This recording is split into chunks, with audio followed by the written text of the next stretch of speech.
This Week in Movies takes us from a comedy starring Snoop Dogg as a football coach to a gripping classroom thriller, The Teacher's Lounge. Rad, our film critic, is here to break all of this down and more. Great to have you. Thanks for having me. So something you don't know about me is that my favorite genre of movie is sports movies. Oh, really? Mm-hmm. And like the comeback story with like a coach going to like teach it. Yeah, I love those stories. They're so comforting. Oh, so good. So obviously big day for Snoop Dogg fans. His movie Underdogs comes out today. Take a look at the trailer.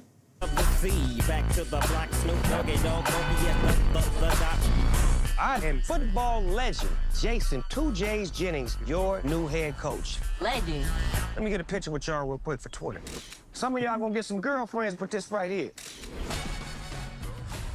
I'm so here for this. Oh, like every single second of it. I need to know, were you here for this? I mean, look, like as a movie, not really, right? But as a cultural milestone built around this figurehead that Snoop Doggy Dogg is, absolutely, right? Because this is a movie that is, he's leading this feel-good, as you said, sports underdog movie where it's kind of like a Bad News Bear style coach movie where he's coaching a bunch of kids from Long Beach, where he's from. And it's basically like, I'm here for a movie that is an extension of Snoop Doggy Dogg as a persona, right? I mean, look, as a movie, it's got all the tropes you can expect. And Snoop Dogg is not an actor, so you can expect a lot of like, really cringy moments of him trying to emote. But then as this cultural moment, I mean, here's this guy who 30 years ago gave us an album that my parents were horrified by. Mm-hmm. That they were like, 30 years ago, his debut album from Death Row Records, I was in grade 6, bought that CD, came home to my parents, and they were like, what are you listening to? And,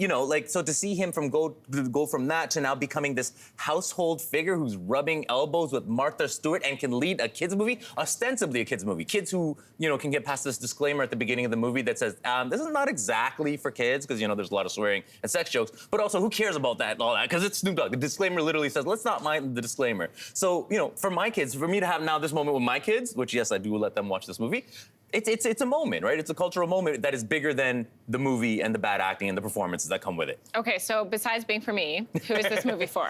Look, this is for people who loved Are We There Yet, right? Now, Are We There Yet is another cultural milestone because they repackaged gangster rapper Ice Cube in a family film. And, actually my college professor said to me, like, when I wrote a paper about Ice Cube, he's like, are we where yet, right? Like, how far have we come on this journey for rappers? And then it's also for people who love Big Daddy, which is like, hey, look, Snoop Dogg can make movies like Adam Sandler makes movies. Why not? I love both of those, so awesome. Okay, so next, an Oscar nominee, The Teacher's Lounge. What is this one about?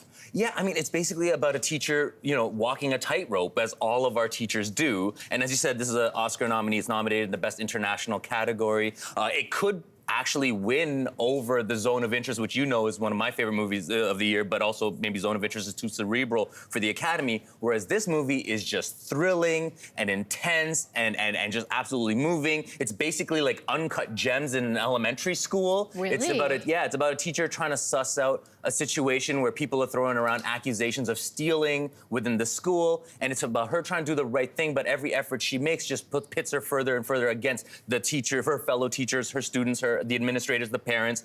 So it's basically about a schooling system where any effort to try to do the right thing just makes things worse. So really, really kind of critical movie about the systems that are in place that make things difficult, and just like absolute thriller. Who is this one for? This is for people who love movies like Anatomy of a Fall, which is also a big Oscar nominee and a thriller, and A Separation, which is similarly about people like pushing back against systems that don't make it easy.